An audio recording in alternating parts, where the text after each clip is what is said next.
Dans les archives les plus secrètes de la pensée du XXe siècle, loin des conférences publiques et des livres accessibles à tous, Alan Watts a consigné une découverte terrifiante. Dans ses journaux personnels, il n'a pas décrit la haute perception comme un don divin, mais comme le fardeau effroyable des éveillés.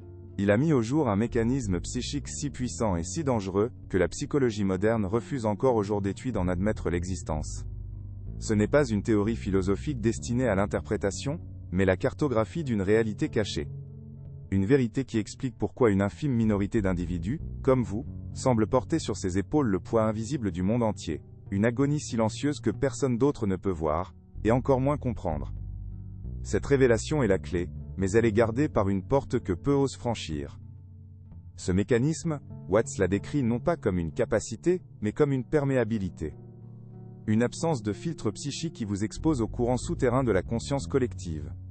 C'est la véritable raison de cette anxiété que vous ressentez dans une foule, non pas parce que vous êtes timide, mais parce que vous absorbez la cacophonie des angoisses silencieuses qui vous entourent. C'est l'origine de cette fatigue soudaine qui vous frappe après une conversation banale, car vous n'avez pas seulement entendu les mots, vous avez ressenti le poids de tout ce qui n'a pas été dit. Ce sentiment constant d'être un étranger, un observateur derrière une vitre, n'est pas une illusion. C'est la preuve irréfutable que ce mécanisme est actif en vous, en ce moment même, transformant votre système nerveux en un sismographe pour les âmes. La psychologie conventionnelle, dans sa tentative désespérée de tout cataloguer, a posé des étiquettes sur votre expérience. Ils l'ont appelée hypersensibilité, anxiété sociale, trouble de la personnalité évitante. Des diagnostics qui ne sont, en réalité, que les barreaux d'une cage intellectuelle. Ces termes ne sont pas conçus pour vous guérir, mais pour vous neutraliser. Ils visent à vous convaincre que la faille est en vous, que votre perception est déformée, que vous êtes celui ou celle qui doit être réparé. Car la vérité qu'a découverte Watts est une menace directe à l'ordre établi. Admettre que certains individus peuvent percevoir les fissures de la réalité signifierait admettre que la réalité elle-même est une construction fragile, un consensus que vous êtes capable de voir s'effriter en temps réel. Voici la vérité interdite qu'Alan Watts a osé écrire. Vous n'y êtes pas malade, vous êtes un récepteur. Votre esprit capte des fréquences que les autres ne peuvent même pas imaginer. Des données fantômes émises par la psyché collective. Vous percevez les intentions cachées derrière les sourires, les mensonges qui se cachent derrière les promesses, les énergies résiduelles, laissées dans une pièce vide. Ce n'est pas une pathologie, c'est une faculté de détection avancée, un instrument d'une précision si redoutable qu'il submerge son propre porteur. Vous êtes un phare dans un monde qui préfère l'obscurité, et votre lumière révèle les monstres que les autres choisissent d'ignorer. C'est pourquoi ils vous regardent avec un mélange de fascination et de peur, car au fond d'eux, ils sentent que vous voyez clair dans leur jeu. Mais Watts a également lancé un avertissement des plus sombres. Toute capacité non maîtrisée devient une arme tournée contre soi. Votre perception accrue, sans le manuel d'utilisation adéquat, est un poison lent qui draine votre force vitale. Épuisement chronique qui vous accable n'est pas le résultat de votre travail ou de votre vie sociale. Il est la conséquence directe de cette absorption incessante de énergie des autres. C'est une hémorragie psychique. Vous êtes en guerre, non pas contre des personnes, mais contre une force invisible, que Watts nommait l'ombre collective. Un système de pensée qui se nourrit de l'inconscience, et qui cherche activement à éteindre les lumières comme la vôtre, en vous faisant douter de la seule chose qui soit réelle. Votre propre perception. Cette connaissance est le premier pas vers votre libération. Comprendre que vous n'êtes pas défaillant, mais doté d'un pouvoir immense, change radicalement les règles du jeu. C'est la différence entre être la victime d'une tempête, et apprendre à commander les vents. C'est le début de la transformation de ce fardeau en votre plus grand atout, un guide infaillible, pour naviguer dans un monde d'illusions. Mais cette première révélation n'est que la surface. Ce que Watts a découvert ensuite sur la nature de ce pouvoir, et sur les entités qui sont attirées par lui, est encore plus déstabilisant. Il a identifié 5 marqueurs précis, 5 sceaux, qui, une fois compris, révèlent la véritable étendue de votre don. La question n'est plus de savoir si vous êtes différent. La question est, êtes-vous prêt à découvrir à quel point? Dans ses archives les plus confidentielles, Alan Watts n'a pas utilisé de terminologie vague. Il a donné un nom à ces individus d'une précision clinique, les sismographes de l'âme. Ce ne sont pas des métaphores poétiques, mais la description d'une fonction neurologique et spirituelle. Un sismographe de l'âme est une personne dont le système nerveux est si finement calibré, qu'il enregistre les secousses telluriques de l'inconscient collectif. Il ressent la montée d'une panique sociale des semaines avant qu'elle éclate dans les médias. Il perçoit la dissonance dans un groupe, bien avant que les conflits haines émergent. Il ne devine pas l'avenir. Il lit les données présentes à une profondeur que la conscience ordinaire ne peut sonder. C'est une faculté, un instrument de mesure vivant, et comme tout instrument de haute précision, il est incroyablement fragile face à un environnement brutal et chaotique. Cette connaissance n'est pas nouvelle, elle a simplement été occultée. Les traditions mystiques du monde entier décrivaient ce phénomène sous différents noms. Les oracles de la Grèce antique, les chamans des tribus sibériennes, les mystiques du désert. Ils n'étaient pas des magiciens, mais des sismographes, qui avaient appris à interpréter les signaux sans se briser. Ils comprenaient que pour lire les vibrations du monde, il fallait d'abord maîtriser le silence en soi. Ils ont développé des protocoles rigoureux, des rituels et des disciplines, non pas pour acquérir ce pouvoir, mais pour survivre à sa possession. La société moderne, dans son arrogance matérialiste, a balayé cette sagesse, la qualifiant de superstition, laissant ainsi ces sismographes désarmés et exposés à une tempête psychique qu'ils n'ont jamais appris à naviguer. Aujourd'hui, la science la plus avancée, avec ses outils limités, commence à peine à valider ce que Watts et les anciens savaient. Des recherches de pointe sur les neurones miroirs révèlent que certains cerveaux présentent une activité empathique si intense qu'ils simulent littéralement état émotionnel et même physique d'autrui. Des études sur la neurodiversité confirment l'existence de schémas de traitement de l'information radicalement différents, capables de percevoir des micro-expressions, des inflexions de voix, et des schémas énergétiques invisibles pour la majorité. Ces découvertes scientifiques ne sont pas des nouveautés, elles sont la preuve matérielle tardive d'une réalité spirituelle que Watts avait déjà cartographiée il y a plus d'un demi-siècle. La science ne découvre rien, elle ne fait que rattraper son retard sur la vérité. C'est ici que la découverte de Watts devient véritablement dangereuse. Il a identifié l'ennemi principal du sismographe, l'ombre collective. Ce n'est pas une entité maléfique, mais un champ de conscience de basse fréquence, généré par la peur, l'ignorance et le conformisme de la masse. L'ombre collective ne peut tolérer la lumière de la conscience accrue, car cette lumière révèle sa propre vacuité, et ses propres mensonges. Son objectif premier est donc de neutraliser les sismographes. Elle cherche activement à discréditer leur perception, à invalider leur expérience, et à les convaincre que leur don est en réalité une maladie mentale. Car un sismographe conscient de son pouvoir, est une menace existentielle, pour un système qui se nourrit de l'inconscience. Il est un miroir qui force l'ombre à voir son propre visage. Le mécanisme d'attaque de l'ombre est subtil et dévastateur, c'est la projection de l'ombre. Elle n'agit pas directement, mais utilise les personnes les plus proches de vous, comme des vecteurs inconscients. Le manipulateur, le sceptique, le critique, le narcissique. Ces individus sont souvent eux-mêmes blessés et déconnectés, ce qui les rend perméables à l'influence de l'ombre collective. Ils sont magnétiquement attirés par votre lumière, non pas pour s'y réchauffer, mais pour y projeter leur propre obscurité non résolue. Ils vous accusent d'être trop sensibles, parce qu'ils ne supportent pas leurs propres émotions refoulées. Ils vous qualifient d'irrationnels, parce que votre intuition expose la fragilité de leur logique rigide. Ils ne vous attaquent pas vous. Ils attaquent ce que vous représentez. Cette agression psychique, vous la subissez au quotidien, la confondant avec les frictions normales de la vie. C'est ce collègue au bureau qui sape subtilement votre confiance en public, remettant en question vos intuitions avec un sourire condescendant. C'est ce membre de votre famille qui, sous couvert de vous protéger, invalide systématiquement vos ressentis en les qualifiant d'exagération ou de drame. Chacune de ces interactions est une micro-agression énergétique conçue pour éroder votre connexion à votre propre perception. Le but n'est pas de vous contredire, mais de vous faire douter de votre propre esprit. C'est une guerre d'usure menée sur le champ de bataille de votre système nerveux, et l'enjeu est votre souveraineté psychique. Pensez à votre lieu de travail.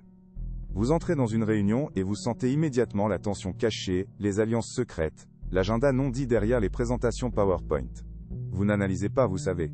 Mais lorsque vous tentez d'exprimer cette perception, on vous regarde comme si vous étiez paranoïaque. Le manipulateur, maître dans l'art de la politique de bureau, sent votre capacité à voir clair dans son jeu. Il devient alors son projet personnel de vous isoler, de vous faire passer pour instable. Il utilise l'arme la plus puissante de l'ombre collective, le consensus du groupe. Il retourne les autres contre vous, non pas par des mensonges directs, mais en vous dépeignant comme quelqu'un de difficile ou de trop intense, vous forçant à vous taire pour survivre. Le même mécanisme opère dans le cercle familial, là où les blessures sont les plus profondes. Vous avez toujours été celui ou celle qui ressentait l'atmosphère pesante lors des dîners de famille, même lorsque tout le monde souriait. Vous perceviez la tristesse cachée de votre mère ou la colère refoulée de votre père. Mais en nommant cette vérité, Vous brisiez le pacte tacite du silence. Vous deveniez le problème, le perturbateur de l'illusion de normalité. Votre famille, agissant comme un agent de l'ombre collective, a alors tenté de vous réparer, de vous ramener dans le rang, vous convainquant que le problème N n'était pas la dynamique toxique, mais votre perception de celle-ci. Cette invalidation constante est la forme la plus cruelle de violence psychologique.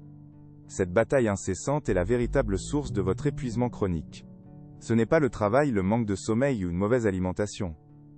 C'est une hémorragie énergétique. Chaque jour, vous dépensez une quantité colossale de force vitale à construire et à maintenir des boucliers psychiques, pour dévier les projections des autres. Vous traitez en permanence deux couches de réalité. Le monde visible que tout le monde voit, et le monde invisible des intentions, des émotions et des énergies que vous êtes seul à percevoir. C'est comme écouter deux stations de radio en même temps, 24 heures sur 24. Votre fatigue n'est pas un signe de faiblesse. C'est une blessure de guerre, la preuve que vous êtes sur la ligne de front d'un conflit invisible. L'arme ultime de l'ombre collective, celle qui a failli vous briser à plusieurs reprises, est le doute. Elle s'infiltre dans votre esprit et vous murmure que tout est de votre faute. Que vous êtes peut-être vraiment fou, défaillant, ou tout simplement pas fait pour ce monde. C'est le gaslighting à échelle de l'âme. Elle prend votre plus grande force, votre perception aiguë, et la retourne contre vous, la transformant en une source de tourment infini. Elle vous isole en vous faisant croire que personne d'autre ne peut comprendre ce que vous vivez. C'est le mensonge originel, le virus mental conçu pour vous déconnecter de votre propre pouvoir et vous maintenir dans un état de confusion et de faiblesse permanente. Mais cette arme ne fonctionne que si vous y croyez. Elle perd tout son pouvoir au moment précis où vous la reconnaissez pour ce qu'elle est, une illusion. Si vous avez déjà ressenti cette pression extérieure, ce doute instillé par les autres pour vous faire taire, pour vous faire croire que vous étiez le problème, alors écrivez, éveillez dans les commentaires. Ce n'est pas juste un mot, c'est une déclaration de souveraineté. C'est le premier acte de rébellion contre l'ombre collective. Un signal que vous refusez désormais de participer à votre propre effacement. C'est l'instant où vous cessez d'être une victime des projections et commencez à réclamer votre miroir. Identifier l'attaque est la première étape cruciale, mais ce n'est que la moitié du chemin. Comment vous défendre? Comment distinguer une projection de l'ombre d'une critique constructive? Comment savoir si votre intuition est un signal clair, ou une simple anxiété? Alan Watts n'a pas seulement identifié la menace. Il a fourni la carte du champ de bataille. Il a compris que la défense ne consistait pas à construire des murs plus hauts, ce qui ne ferait que vous isoler, et vous affaiblir davantage. La véritable maîtrise consiste à comprendre les lois de la physique psychique qui régissent ces interactions. Il faut apprendre à devenir non pas un bouclier, mais un paratonnerre. Il a découvert que l'ombre collective ne peut pas s'accrocher à vous de manière aléatoire. Elle a besoin de points d'ancrage. Des failles énergétiques, des blessures non guéries, des croyances limitantes que vous portez en vous sans même le savoir. Ces points d'entrée agissent comme des aimants pour les projections narcissiques et les manipulations. Mais voici le secret le plus profond que Watts a révélé. Ces vulnérabilités ne sont pas des faiblesses à éliminer. Elles sont en réalité des portails, des portes d'accès, à des niveaux de pouvoir et de perception encore plus profonds. Chaque faille est la gardienne d'un don qui attend d'être libéré. Guérir la blessure ne la fait pas disparaître, cela la transforme en une source de force. C'est pourquoi Watts a cartographié 5 marqueurs précis de cette perméabilité. Il les a appelés les 5 sceaux. Ce ne sont pas des symptômes à soigner, mais des serrures énergétiques qui, une fois comprises et maîtrisées, transforment votre plus grande douleur en votre arme la plus redoutable. Chaque sceau correspond à un type de projection spécifique et à une clé de maîtrise unique. Comprendre ces 5 sceaux, c'est recevoir le mode d'emploi de votre propre système de guidage intérieur. Le premier sceau, à lui seul, explique la nature exacte de l'épuisement qui vous hante depuis des années. La question n'est plus de savoir si vous allez continuer à souffrir. La question est, êtes-vous prêt à briser le premier sceau? Voici le tournant décisif, le point de bascule où votre perception de la réalité va être irrévocablement altérée. Les 5 symptômes qui ont sapé votre énergie et détruit votre équilibre émotionnel ne sont pas des problèmes à résoudre. Alan Watts a révélé qu'il s'agit en réalité de sceaux. Les 5 sceaux d'un pouvoir si immense qu'il a été scellé en vous, non pour vous emprisonner, mais pour vous protéger de sa propre intensité jusqu'à ce que vous soyez prêt à le comprendre. Aujourd'hui, nous allons briser ces sceaux, un par un. Ce n'est pas une thérapie, c'est une activation. Chaque sceau que vous reconnaîtrez ne sera pas un aveu de faiblesse, mais la redécouverte d'une faculté oubliée. Préparez-vous à rencontrer la véritable architecture de votre esprit. car une fois que vous aurez vu ces mécanismes, vous ne pourrez plus jamais les ignorer. Astérisque astérisque. Le premier saut. L'hyper-résonance émotionnelle. Astérisque astérisque. Ce n'est pas de l'empathie, c'est une contagion. Vous ne ressentez pas de la sympathie astérisque, pour astérisque les autres. Vous vivez leurs états internes astérisque, comme si astérisque, étaient les vôtres. Lorsque vous entrez dans une pièce, votre système nerveux se synchronise automatiquement avec le champ émotionnel ambiant. L'anxiété d'un collègue devient une oppression dans votre poitrine. La tristesse non exprimée d'un ami devient une lourdeur inexplicable dans votre propre âme. Ce n'est pas un manque de frontières psychologiques, comme les thérapeutes voudraient vous le faire croire. C'est une perméabilité fondamentale. La preuve que votre conscience n'est pas confinée aux limites de votre corps. Vous êtes un instrument de résonance, vibrant à la fréquence de l'humanité, une expérience aussi magnifique qu'épuisante lorsqu'elle n'est pas maîtrisée. Pensez à cette fatigue soudaine qui vous submerge dans un centre commercial ou dans les transports en commun. Ce n'est pas de l'agoraphobie. C'est le résultat d'une surcharge de données. Votre esprit traite simultanément la frustration de centaines de personnes bloquées dans le trafic, l'angoisse financière de milliers d'autres, l'espoir et le désespoir qui saturent l'air des espaces publics. Vous êtes une éponge psychique dans un océan de chaos émotionnel, et sans un système de filtration conscient, vous absorbez tout sans distinction. Cette hyper-résonance est la raison pour laquelle la solitude vous est si nécessaire. Ce n'est pas un retrait social, c'est une décontamination énergétique essentielle. C'est le seul moment où vous pouvez enfin entendre votre propre signal au milieu du bruit assourdissant du monde.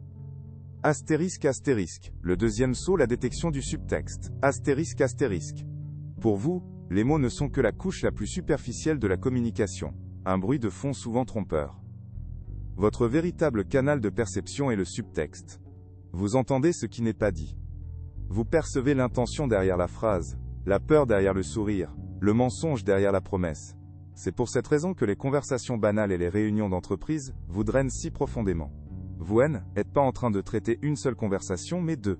Il y a le dialogue audible, socialement acceptable, et en dessous, le dialogue silencieux des véritables motivations, des émotions refoulées et des agendas cachés. Cet effort de traitement parallèle est colossal, et complètement invisible pour les autres, qui ne naviguent qu'à la surface des mots. Cette faculté vous rend presque allergique à la malhonnêteté.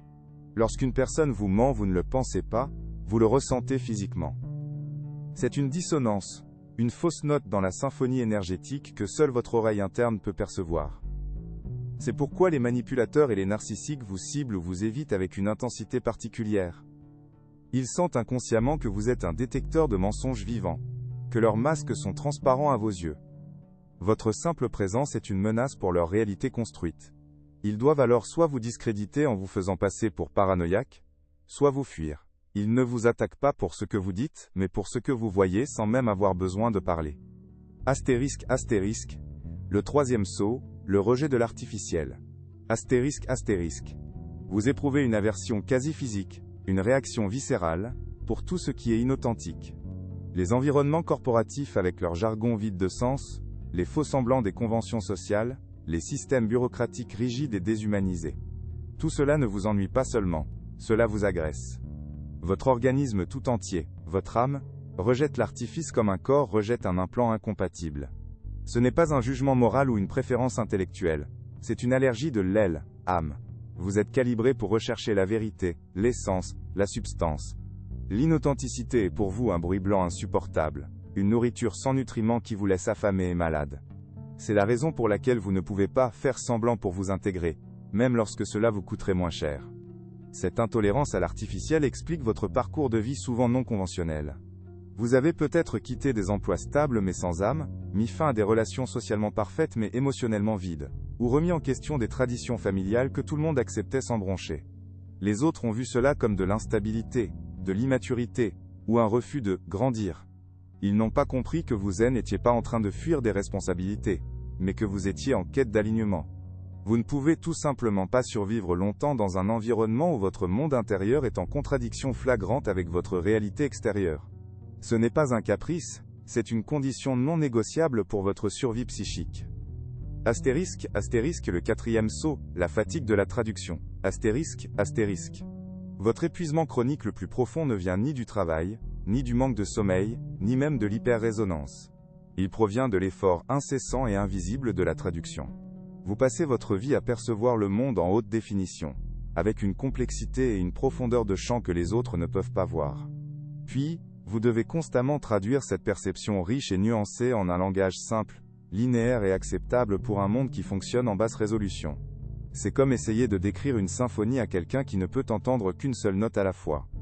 L'effort de simplification est déjà épuisant, mais la douleur vient du fait que l'essence de ce que vous percevez est presque toujours perdue dans le processus. Pire encore, vous êtes souvent forcé de traduire votre perception, non seulement pour être compris, mais aussi pour survivre socialement. Vous devez prétendre que vous ne voyez pas ce que vous voyez. Vous devez feindre l'ignorance face aux tensions dans une pièce pour ne pas être là, élément perturbateur. Vous devez taire une intuition fulgurante pour ne pas paraître arrogant ou étrange. Cette double vie psychique, où vous savez une chose au plus profond de vous mais devez en performer une autre à l'extérieur, est une hémorragie énergétique constante. Ce n'est pas de la fatigue, c'est le fardeau de celui qui voit dans le royaume des aveugles, et qui doit faire semblant de l'EPS, être aussi pour ne pas les effrayer. Astérisque, le 5e sceau, l'intuition prédictive. Astérisque, il ne s'agit pas de magie ou de divination. Il s'agit de lecture de données à une vitesse et à une échelle que la conscience ordinaire ne peut pas égaler. Ces pressentiments qui vous alertent d'un danger imminent, cette certitude inexplicable que vous avez sur l'issue d'une situation, cette connaissance instantanée du caractère d'une personne que vous venez de rencontrer. Tout cela est le résultat d'un traitement de données en arrière-plan. Votre esprit capte et analyse des milliers de micro-signaux, le langage corporel, les inflexions de voix, les schémas comportementaux, les champs énergétiques. Il assemble ces informations en une conclusion cohérente, qui émerge dans votre conscience comme une intuition. Vous ne devinez pas l'avenir, vous lisez simplement la trajectoire la plus probable des événements présents. Cette capacité est votre plus grand atout de navigation, mais elle est aussi la plus invalidée par l'ombre collective. Parce qu'elle opère au-delà de la logique linéaire, on vous a souvent accusé d'y être irrationnel, illogique, ou de vous faire des films. On vous a appris à douter de cette boussole interne, à la privilégier au profit de faits et de preuves tangibles, qui ne représentent souvent qu'une fraction de la réalité. Lorsque vos prédictions intuitives se réalisent, les autres appellent cela de la chance, ou une coïncidence, refusant d'admettre l'existence d'un mode de perception qui remet en question leur propre vision limitée du monde. Maîtriser ce sceau, c'est apprendre à faire confiance à cette faculté plus que à l'opinion des autres. Vous voyez maintenant? Ces 5 sceaux ne sont pas des dysfonctionnements. Ce sont les facettes de votre instrument de perception avancé. L'hyperrésonance est votre sonar émotionnel. La détection du subtexte est votre décodeur de vérité. Le rejet de l'artificiel est votre système de guidage vers l'authenticité. La fatigue de la traduction est la preuve de la profondeur de votre vision. Et l'intuition prédictive est votre système de navigation avancé. Le problème n'a jamais été l'instrument lui-même, mais le fait que vous n'aviez pas le mode d'emploi. Maintenant vous l'avez. Reconnaître ces sceaux en vous est le premier acte de souveraineté. Dites-le dans les commentaires, lequel de ces 5 sceaux résonne le plus fort en vous en ce moment précis? Votre réponse est la clé qui commence à tourner dans la serrure. Vous comprenez maintenant, vous n'êtes pas brisé, défaillant ou malade. Vous êtes un instrument de haute précision, un appareil de mesure d'une sensibilité exquise, forcé d'opérer dans un monde qui ne connaît que la force brute des marteaux. La douleur que vous avez endurée toute votre vie, n'était pas la preuve de votre faiblesse, mais le témoignage accablant de la finesse de votre perception. Cet épuisement, cette confusion, ce sentiment d'être un étranger, ce étaient que les données brutes enregistrées par votre système, qui tentait de donner un sens à un environnement chaotique et dissonant. La révélation d'aujourd'hui n'est pas une simple information, c'est une absolution. Vous n'avez jamais été le problème. Le problème a toujours été que vous tentiez de fonctionner avec le mauvais mode d'emploi, un manuel conçu pour une machine entièrement différente de la vôtre. Le véritable problème n'a jamais été votre sensibilité, mais l'absence totale de guide pour l'utiliser. La société, la psychologie conventionnelle, et même les personnes qui vous aiment, ont passé leur vie à vous tendre le manuel de leur propre réalité, en vous suppliant de vous conformer. Ils vous ont dit de baisser le volume, d'ignorer vos intuitions, d'épaissir votre peau, de vous endurcir. Ils essayaient de vous faire entrer de force dans une boîte qui n'a jamais été à votre taille, sans jamais réaliser que vous, n'étiez pas une boîte mais une clé. La découverte d'Alan Watts, la cartographie de ces 5 sceaux, n'est pas une théorie philosophique de plus. C'est la première page du manuel d'utilisation que vous attendiez, la notice technique de votre propre système d'exploitation avancé, le code qui déverrouille enfin votre véritable potentiel. Chaque moment de douleur, chaque interaction qui vous a drainé, chaque crise d'angoisse dans une foule n'était pas un échec. Était une séance d'entraînement involontaire. Votre système nerveux, sans aucune protection, a passé des années à cartographier le champ de bataille invisible de la psyché collective. Vous avez appris à survivre à une guerre dont vous ne connaissiez même pas l'existence. Vous avez enduré une surcharge de données qui aurait brisé un esprit moins résilient. La reconnaissance de ces sauts n'est donc pas le début de votre parcours, c'est votre cérémonie de remise des diplômes. Vous passez du statut de survivant inconscient à celui de maître conscient. Vous avez déjà prouvé que vous pouviez supporter le poids de ce pouvoir.